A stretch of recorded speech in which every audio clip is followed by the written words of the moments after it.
En réalité, mon intérêt pour la guerre, est bien, antérieur à ma thèse, puisque j'avais commencé à travailler sur, la guerre, pour un premier travail de maîtrise. Mon premier travail de recherche qui portait sur Foucault et sur, la question de la guerre chez Michel Foucault. Et ce qui m'avait, intéressée en réalité, à l'époque,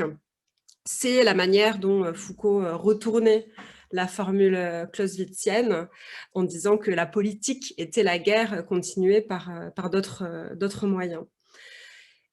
Dans le fil de ce premier travail de recherche, j'ai, commencé à rencontrer un petit peu la question des relations internationales et de la guerre interétatique à partir, précisément des analyses, de Foucault dans un cours au Collège de France qui est Sécurité, territoire et population, où il esquisse des recherches sur la question de la balance européenne des pouvoirs notamment. Et donc, c'est voilà, ma première source d'inspiration, c'est la pensée de Foucault, qui m'a d'ailleurs accompagnée, qui continue à m'accompagner aujourd'hui.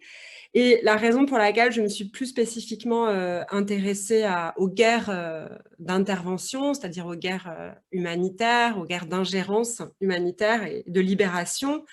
c'est aussi un certain contexte politique dans les années, début des années 2000, avec l'intervention états-unienne en Afghanistan, la guerre en Irak, où les motifs de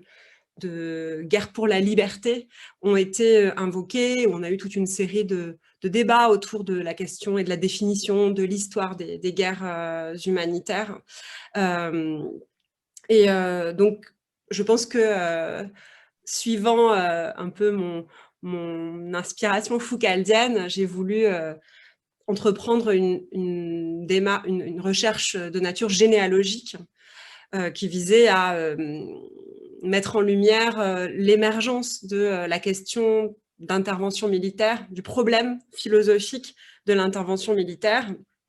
Et il m'est apparu que cette émergence pouvait être localisée au tournant du XVIIIe, XIXe siècle, dans la pensée libérale en particulier.